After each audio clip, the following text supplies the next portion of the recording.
शुरुआत में एक आदमी हाथ में गन लिए घने जंगल में भाग रहा होता है। वो किसी चीज से डर रहा था। आगे बढ़ा तो एक आदमी उसे पकड़ लेता है जो इसका साथी था, क्योंकि ये दोनों चोर हैं और एक साथ यहाँ चोरी करते हैं। पर अब की बार ये खुफिया जगह के लिए आए हैं जो जंगल के बीचों बीच कुछ आगे है, जहाँ पर बहुत सारे बड़े बड़े सांप हैं। इनका काम था उन सांपों को पकड़ना ताकि उनकी खाल बेचकर ये अच्छे पैसे कमा सके। लेकिन पहले वाला चोर इस काम को करने से डर रहा था। कहता है कि मैं वहाँ नहीं जाऊँगा, मुझे छोड़ दो। ये कहकर वो अपने साथी से दूर भागने लगा। पर तभी उसे महसूस हुआ जैसे मेरे पीछे कोई आ रहा है। हड़बड़ी में उसका पैर गीली मिट्टी में फंस गया। उसने जब नीचे देखा तो पता चला कि ये दलदल है जिसके अंदर एक आदमी का स्केलेटन ढांचा पड़ा हुआ था जो यहाँ फंसकर मारा गया होगा। वो काफी डर गया। जैसे भागने लगा वो भी इसमें गिर जाता है और स्क्रीन पर मूवी का नाम लिखा आता है क्विकसैंड। इसके बाद सीन शिफ्ट होकर आता है एक गाड़ी पर जिसमें कपल बैठा था। इनमें हस्बैंड का नाम जोश था। ये दोनों अपने ट्रिप के लिए जा रहे थे। शादीशुदा जिंदगी से खुश नहीं थी। अब जब ये होटल में पहुंचे तो वहाँ इनकी मुलाकात जोश के दोस्त से होती है। उसने इनका ये ट्रिप अरेंज किया था। वो यहाँ दोनों का अच्छे से वेलकम करता है। अब जब ये दोनों रिसेप्शन पर जाते हैं तो वहाँ भी इनकी बहस होने लगी, क्योंकि जोश की वाइफ सोफिया 2 कमरे मांगती है, पर यहाँ तो सिर्फ एक ही कमरा बचा हुआ था। चोरियाँ इतनी बढ़ गई है कि एक छत के नीचे ये अब रह नहीं सकती। अब ऐसा इसलिए हो रहा था क्योंकि जोश ने किसी और लड़की से अपना ताल्लुक बना लिया था। साथ ही वो बहुत शराब भी पीता था, जो चीज सोफिया को बिल्कुल पसंद नहीं। पर अब हालांकि वो सुधर गया है, अपनी शादी को एक और मौका देकर सोफिया के साथ रहना चाहता है, लेकिन वो तो अलग होने का फैसला कर चुकी है। अब जब ये तीनों रात के खाने पर थे तो उसका दोस्त कहता है कि अच्छा यहाँ पर एक काफी मशहूर जगह है, तो क्यों ना हम कल ट्रैकिंग के लिए वहाँ चले। अब अगली सुबह होते ही सोफिया ट्रैकिंग पर जाने के लिए तैयार हो जाती है। जोश नहीं होता। वो कहता है कि असल में मेरे दोस्त को जरूरी काम आ गया है, तो हम आज नहीं 2 दिन के बाद चलेंगे। जिस पर सोफिया कहती है कि मैं कुछ नहीं जानती, मैं वहाँ जाने का ठान चुकी हूँ, क्योंकि मैं वहाँ की सबसे खूबसूरत चीज झरने को देखना चाहती हूँ। तो चुपचाप तैयारी पकड़ो और चलो। अब जोश को उसकी बात माननी पड़ी। अब ये दोनों रिसेप्शन पर आकर मैनेजर को नक्शा दिखाकर उस जगह के बारे में पूछते हैं, यानी झरने वाली जगह, जिस पर मैनेजर कहते हैं कि आप वहाँ ना जाएं, बल्कि कहीं और चले जाएं। बोलकर भी मत जाइएगा वहाँ। कहा जाता है कि वहाँ कोई खतरनाक ताकत है, क्योंकि जो कोई भी वहाँ गया है बचकर वापस नहीं आया। हर तरफ दलदल है, सांप है और कई खतरनाक जानवर, कीड़े मकोड़े भी। असल में वो यहाँ शुरुआत वाली जगह की बात कर रहा था, तो उस रास्ते पर गलती से भी ना जाना। अगर आपने फिर भी झरने वाली जगह पर जाना है तो आप लंबा रास्ता ही पकड़िएगा। तो अभी दोनों उसकी बात मानकर लंबे रास्ते पर ही निकलने का फैसला करते हैं। अब यहाँ पर दूसरा चोर बैठा हुआ था, क्योंकि जंगल में ट्रैकिंग करने वाले कुछ लोग यहाँ रुकते हैं, तो ये उनका पीछा करके उनको लूटने वाला था। अब जैसे जोश और सोफिया अपनी गाड़ी लेकर निकले, ये भी उनका पीछा करने लगता है। रास्ते में कई सारी खूबसूरत जगह आई, जिनको पार करके ये आगे बढ़ते रहे। पूरे सफर भी कोई बात नहीं की, गुमसुम बैठे रहे और वे एक जगह गाड़ी रोककर उतर जाते हैं, क्योंकि यहाँ से ट्रैकिंग करके इन्हें झरने वाली जगह पर जाना था। थोड़ा दूर चलने पर सोफिया थक कर एक जगह पर बैठ जाती है, लेकिन तभी अचानक बादल गरजने लगे। ऐसा लग रहा था कि तेज बारिश आएगी, इसलिए जोश सोफिया को वापस चलने का कहता है, पर वो जिद करने लगी कि ना बेना, हम इतनी दूर आ गए हैं और अब मैं झरना देखे बगैर वापस नहीं जाऊंगी। इस पर जोश उसे समझाने लगा कि देखो, समझने की कोशिश करो, अगर बारिश हो गई तो हमारा क्या होगा, कहाँ जाएंगे हम, प्लीज मान जाओ। जिस पर आखिर थोड़ी बहस के बाद वो मान गई और ये वापस अपनी गाड़ी की तरफ आने लगी। लेकिन तभी एकदम पेड़ के पीछे छुप गए। देखते हैं कि वो जो इनकी गाड़ी के पास खड़ा है और कांच तोड़ने की कोशिश कर रहा है। वो अकेला ही पीछे से उसके पास जाने लगा। कहता है, क्या कर रहे हो भाई, क्या तलाश कर रहे हो, क्या चाहिए तुम्हें। अब वो जो घूम कर उस पर गन तान देता है और कहता है कि चुपचाप पीछे हट के खड़े हो जाओ और ये बताओ कि जो लड़की तुम्हारे साथ थी वो कहाँ है। अब यह जोश सोफिया को बचाने के लिए उसे झूठ बोल देता है कि वो तो यहाँ नहीं है, कब से जा चुकी है। पर चोर उसकी बात नहीं मानता और धमकाने लगा कि सच सच बता दो वरना मैं तुम्हें गोली मार दूंगा। अब ये सुनकर सोफिया डर गई, जल्दी से निकलकर सामने आ जाती है। चोर ने बैग मांगा, तब सोफिया बैग उसके सामने फेंककर हाथ ऊपर करके खड़ी हो जाती है। अब जैसे चोर बैग उठाने के लिए नीचे झुका, यहाँ जोश लकड़ी उठाकर उससे जोर से चोर को मारता है, जिससे वो नीचे गिर गया और ये दोनों मौका पाकर यहाँ से भाग जाती हैं। अब चोर भी उठा और हर तरफ गोलियां चलाकर इनका पीछा करने लगा।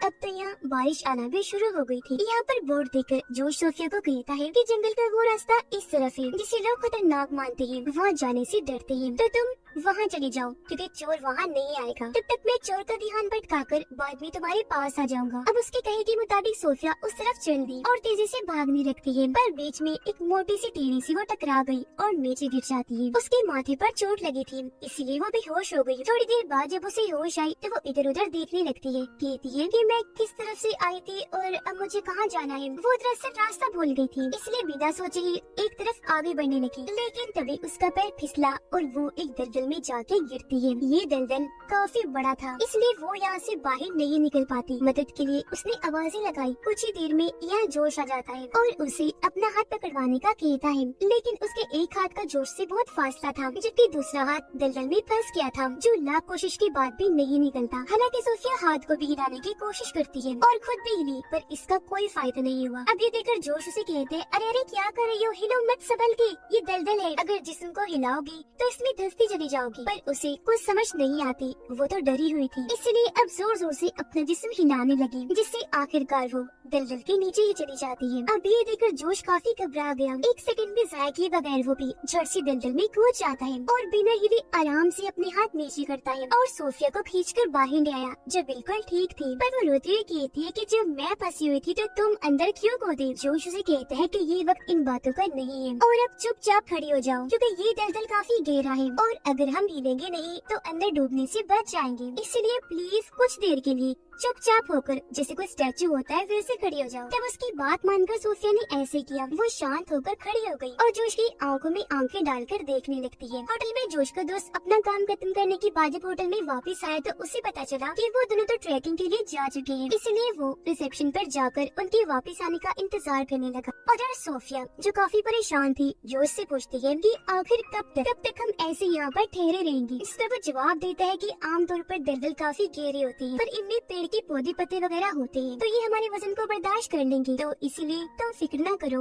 हम यहाँ नहीं डूबेंगे। अभी लोग देखते हैं कि यह दलदल में एक अंडा पड़ा हुआ है, पर इन्हें समझ नहीं आती कि किस जानवर का है। अब यह सोफिया संभलते हुए अपने जूते उतारने की कोशिश करती है ताकि उसका वजन थोड़ा कम हो जाए, लेकिन तभी उसका हाथ किसी और चीज पर लग गया, जो महसूस करके वो काफी घबरा जाती है। और अब ये दोनों मिलकर उस चीज को बाहर निकालते हैं और उसे देखते इनकी हालत खराब हो गई। ये डर से चिल्लाने लगे क्योंकि वो चीज एक लाश थी जो पहले वाले चोर की है। अब उसका चेहरा देखकर सोफिया काफी डर गई। रोती हुए बताती है कि इसकी मौत दलदल में डूबने की वजह से नहीं हुई, बल्कि ये भी यहाँ फंस गया था, जो काफी दिनों तक फंसा रहा। इसे कोई बचाने न आया, इसलिए भूख और प्यास की शिद्दत से ये मारा गया। सोफिया एक डॉक्टर थी, इसीलिए वो ये सब जान गई थी, पर अब वो यहाँ हिम्मत हार गई कि हम भी यहाँ फंसे रहेंगे और हमें भी बचाने कोई नहीं आएगा। उसके पेट पर एक बैग बंधा हुआ था जिसे जोश निकाल लेता है। सोफिया ने भी गन ले ली थी जो चोर की लाश के हाथ में थी। ये लोग बैग खोलते हैं जिसके अंदर से इन्हें कुछ छोटे छोटे डब्बे और हथियार मिलते हैं, जैसे एक और गन, लाइटर, चाकू और बाइबल वगैरह। अभी लोग सोचते हैं कि इन सामानों का हम क्या कर सकते हैं कि यहाँ से बाहर निकल सके। जोश आसपास देखने लगा और इसे अपने कुछ पीछे एक पत्थर पड़ा हुआ दिखता है, तो अभी लोग प्लान बनाते हैं कि हम बैग को लंबा लंबा काट कर इन्हें आपस में गिरा लगाकर एक रस्सी बनाएंगे और फिर बड़ी सी गिरा लगाकर उसे पत्थर पर अटका देंगे और फिर बारे बारे उसके जरिए बाहर जाने की कोशिश करेंगे, जिसके बाद ये अपना प्लान अंजाम देने के लिए तैयारी में लग जाते हैं। पर तभी हमने नोटिस किया कि दलदल के पास बहुत सारी बड़ी बड़ी जंगली चींटियां हैं जो बहुत बुरा काटती हैं। अभी वो दोनों इस बात से अनजान थे। उधर जोश का दोस्त जब उसका इंतजार कर रहा था तो वो उस चोर को देख लेता है जिसके पास जोश का बैग था। उसके दोस्त को शक हुआ, इसलिए वो चोर से पूछने लगता है कि ये बैग तुम्हारे पास कहाँ से आया, पर वो बिना कोई जवाब दिए वहाँ से भागने लगा। उसका दोस्त भी भागा और चोर को पकड़कर पीटने लगता है कि बताओ सच सच क्या बात है, क्या हुआ। अब ये मार डार देखकर यहाँ पुलिस भी आ गई जो दोनों को गिरफ्तार कर लेती है। उधर वो दोनों बैग की लंबी लंबी पट्टियाँ काट कर आपस में जोड़कर रस्सी तैयार कर लेती है। रस्सी के आखिर में गिरा लगाकर सोफिया बार बार उसे पत्थर की तरफ फेंकती है, लेकिन वो पत्थर तक पहुंच नहीं पाती क्योंकि अभी भी 3-4 फुट कम होती है। ये देखकर जोश कहता है कि ऐसा करते हैं, मैं अपनी जैकेट काटकर उसे साथ जोड़ लेता हूँ, तब रस्सी पूरी बन जाएगी। सोफिया कहती है कि अगर तुम जैकेट काटोगे तो मैं भी काटूंगी, पर दोनों जानती है कि अगर जैकेट उतारी गई तो ठंड की वजह से दोनों ही मारे जाएंगे। जोश कहते हैं कि अगर हम कल तक होटल ना पहुँचे तो हमारा दोस्त हमें बचाने यहाँ जरूर आएगा। अभी ऊपर देखते हैं तो सोफिया की आंखों में एक चमक सी आ गई क्योंकि वहाँ से हेलीकॉप्टर गुजर रहा था। सोफिया अभी भी बचने की उम्मीद लगाए बैठी थी, इसलिए वो लाइटर निकालकर बाइबल को जलाने की कोशिश करती है, क्योंकि आग देखकर हेलीकॉप्टर वाले उनकी मदद को आ जाएंगे। इसीलिए वो पागलों की तरह ये कोशिश करने लगी, जिस पर जोश उसका हाथ पकड़कर ऐसा करने से रोकता है कि मत करो, कोई फायदा नहीं होगा, क्योंकि ये बाइबल पूरी तरह गीली हो गई है। इस पर सोफिया जवाब देती है, तो फिर ठीक है, मैं इस रस्सी को ही जला देती हूँ। इतना कहकर वो रस्सी को खींचने लगती है। अब ये देखकर जोश उस पर गुस्सा करने लगा कि तुम पागल हो गई हो क्या? हेलीकॉप्टर हमसे काफी दूर जा चुका है, जो हमें नहीं देख सकती। ये रस्सी हमारे पास इकलौती उम्मीद है, अगर तुम इसे ही जला दोगी तो हम बाहर कहाँ से जाएंगे? पर सोफिया के सर पर मौत का डर छाया हुआ था, इसलिए वो जोश को कहती है कि चुप, बिल्कुल चुप, मैं जो कर रही हूँ मुझे करने दो। अब उसका ध्यान इस चीज से हटाने के लिए जोश उससे बातें करने लगा। वो वक्त याद करवाता है जब वो पहली बार मिली थी। अब ये सुनकर सोफिया ने खुद को रोक लिया और वो जज्बाती हो गई। उसकी आंखें आंसुओं से भर गई थी, लेकिन तभी अचानक वो दर्द से चिल्लाने लगी, क्योंकि उसकी पीठ पर वो जंगली खतरनाक चींटियां चढ़ गई थी। वो लगातार उसे काट रही थी, इस वजह से सोफिया को बहुत दर्द हो रही थी। वो जोर से चिल्लाने लगी। अब ये देखकर जोश उसे अपनी पैंट के जेब से शराब की बोतल निकाल कर देता है और कहता है कि इसे अपनी पीठ पर डालो, वो चींटियां भाग जाएंगी। सोफिया ने ऐसे किया, शराब डालते ही चींटियां भाग गई। तो कुछ देर तक उसे सुकून का सांस भी आ गया। खैर अब इन्हें याद आया कि हमारे पास बड़ी गन भी है, तो क्यों ना उसे हम एक रस्सी के साथ बांध दी, ऐसे फिर हम बाहर निकल जाएंगे। वो ये करने ही वाले थे कि तभी यह अगला खतरा आ गया, जो था खतरनाक सांप। जोश के बिल्कुल पीछे खतरनाक सांप इनके दलदल की तरफ ही आ रहा था, अपना वही अंडा लेने जो इनके पास पड़ा था। अब हालांकि जोश खुद भी काफी डरा हुआ था, लेकिन वो सोफिया को हौसला देता है कि तुम डरो नहीं, ठीक है, हिम्मत से काम लो, और जब वो और पास आएगा तो उसे शूट करके मार देना। अब ऐसे करने के लिए सोफिया उसका इंतजार करने लगी, लेकिन वो जैसे जोश के पास आया उसे काट लेता है। अब बिना टाइम गवाए सोफिया जल्दी से उस पर गोली चला देती है, जिससे वो जख्मी होकर यहाँ से चला गया। जोश जानता था कि जब ये सांप है तो काफी खतरनाक होगा, इसका जहर मेरे अंदर फैल जाएगा तो बहुत जल्द मैं मारा जाऊंगा। पर सोफिया उसे हिम्मत देती है कि ऐसा मत सोचो, कुछ नहीं होता, ओके ठीक है, मैं हूँ यहाँ तुम्हारे साथ, परेशान ना हो। उधर जोश का दोस्त जोर से पूछता है कि तुम्हें मेरे दोस्त का बैग कहाँ से मिला, बताओ सच, मैं तुम्हें अपनी कीमती घड़ी दूंगा जो बहुत महंगी है, और पुलिस को भी नहीं बताऊंगा कि तुमने चोरी की, बताओ वो दोनों कहाँ है? अब वो घड़ी लेते ही चोर बता देता है कि मैंने उन्हें जंगल के बीचों बीच उस खतरनाक रास्ते की तरफ जाते हुए देखा जहाँ लोग जाने से डरते हैं, और वहीं के एक दलदल में मेरा भी दोस्त धंसकर मारा गया था। अब ये सुनकर उसे जोश और सोफिया की फिक्र होने लगी, और क्योंकि जेल में बंद था इसलिए पुलिस वालों की मिन्नतें करने लगता है कि प्लीज मुझे छोड़ दो, मेरे दोस्त मुसीबत में है, मुझे उनकी जान बचानी है। जोश की तबीयत खराब होती जा रही थी,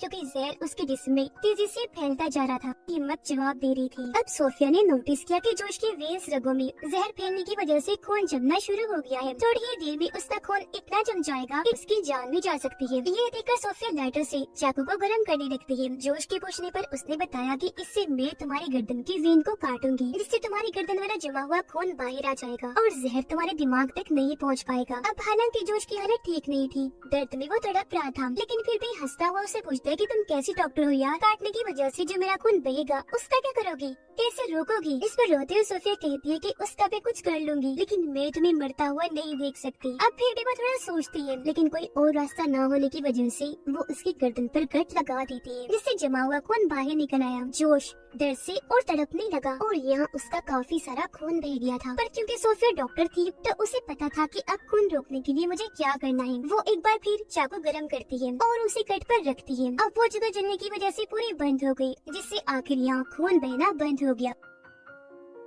ये करने के बाद सोफिया बेहोश हो गई। कुछ देर बाद जब उसे होश आई तो वो देखती है कि अब शुक्र है जोश का खून नहीं बह रहा, लेकिन जहर फैलने की वजह से वो जरा भी हिलने की हालत में नहीं था। और अब यहाँ वो सोफिया को कहता है कि मैं जानता हूँ मैंने तुम्हारा बहुत दिल दुखाया, लेकिन प्लीज मेरी सारी गलतियाँ माफ कर देना और हो सके तो मुझे भूल जाना। सोफिया कहती है चुप, बिल्कुल चुप, बस अब एक और लफ्ज़ और नहीं, हिम्मत न हारो, मैं तुम्हारे साथ हूँ और देखना तुम हम यहाँ से जरूर बाहर निकलेंगे। मेरे दिमाग में एक आइडिया है, जब वो सांप यहाँ दोबारा आएगा हम उसे रस्सी से बांधकर रस्सी की लंबाई ज्यादा कर लेंगे और फिर रस्सी को पत्थर से अटका कर यहाँ से बाहर निकल जाएंगे, देखना तुम। अब ये सुनकर जोश को लगा कि सोफिया पागल हो गई है, जब भी ऐसी उल्टी सीधी बातें कर रही है, और वो कहता है कि कुछ भी मत बोलो, वो सांप अब भला यहाँ क्यों आएगा? सोफिया कहती है क्योंकि उसका अंडा अभी भी यही पड़ा हुआ है, इसे लेने तो वो जरूर ही आएगा। अब वो चोर के बैग से दूरबीन निकाल कर देखती है कि जख्मी सांप कैसे कुछ दूरी के फासले पर ही पड़ा हुआ है। तो अब सोफिया बैग की एक एक चीज उठाकर सांप की तरफ फेंकती है ताकि वो यहाँ आ जाए, जिसकी कुछ ही देर की बात ऐसे ही होता है ही सांप इनकी तरफ आना शुरू कर देता है, पर अब की बार वो सोफिया के पीछे से आ रहा था, जिस वजह से अब वो मुड़कर उसे देख भी नहीं सकती थी। और उसे ख्याल आया, वो चाकू साफ करके उसमें सांप का अक्स देखती है कि मेरे पीछे सांप कहाँ पर है, और उसके हिसाब से वो सांप पर गोली चलाती है, पर बदकिस्मती से निशाना चूक जाता है और इस गन की आखिरी गोली भी जाया हो गई, जबकि सांप अब उसकी तरफ धीरे धीरे बढ़ने लगा और आकर उसके हाथ पर भी काट लेता है, जिससे वो दर्द की वजह से जोर से चिल्लाई और अब जहर उसके जिस्म में फैलना शुरू हो गया। सांप तभी आकर उसे निपट जाता है और जोर से जकड़ लेता है। फिर वो सोफिया को दोबारा काटने ही वाला था कि तभी वो उसका मुंह पकड़ लेती है। इतनी ही देर में जोश को होश आ गई और अब वो चाकू लेकर सांप के मुंह में घुसा देता है। ऐसा करके उसने सांप की जान ले ली और अपनी वाइफ को बचा लिया, जिसके बाद वो फिर से बेहोश होना शुरू हो गया। अब सोफिया प्लान के मुताबिक सांप को रस्सी से बांधकर उसकी लंबाई बढ़ाती है और अब कई बार कोशिश करने पर आखिरकार रस्सी पत्थर से अटक ही जाती है, जिसके बाद सोफिया भी बड़ी कोशिश करके जोर लगा के रस्सी के सहारे बाहर आ ही जाती है। वो बाहर आकर बहुत खुश थी और जोश को कहती है, इधर आओ जल्दी से अपना हाथ दो, पर उस बेचारे को होश ही नहीं थी। वो बेहद तकलीफ में था, जैसे भी जान हो। अब सोफिया खुद भी काफी डरी हुई थी क्योंकि जहर उसके जिस्म में भी तेजी से फैल रहा था, तो जोश की मदद के लिए वो किसी को बुलाने के लिए निकल जाती है, क्योंकि जहर के फैलने की वजह से वो दोनों ही मारे जाएंगे। वो लड़खड़ाते हुए आगे बढ़ी, लगातार बस चलती ही जाती है। अब यहाँ उसका पैर फिर से एक दलदल में पड़ गया, लेकिन वो यहाँ जल्दी से अपना दूसरा पैर बाहर रखती है और खुद को बचा लेती है, जिसके बाद बड़ी मुश्किल से गिरते पड़ते वो सड़क तक आ गई थी, जहाँ ठीक वक्त पर खुशकिस्मती से उनका दोस्त आ गया, जो अपने साथ एम्बुलेंस और रेस्क्यू टीम को भी लाया था इनकी मदद करने के लिए, जो टीम आते सोफिया का इलाज करने लगती है, जबकि उनका दोस्त अपनी टीम के साथ जोश को ढूंढने चला जाता है। अब सोफिया काफी डर गई कि कहीं जोश मर ना गया हो, लेकिन वो पास आकर अपना सर उठा के उसे देखता है और काफी बड़ी मुस्कुराहट के साथ उसे प्यार से देखने लगा। अब उसे जिंदा देखकर वो भी काफी खुश हो गई, उसकी जान में जान आ गई। दोनों एक दूसरे को गले से लगा लेते हैं और अपना फैसला बदलकर हमेशा एक साथ रहने का फैसला करते हैं। और इसी के साथ ये फिल्म इधर ही खत्म हो जाती है।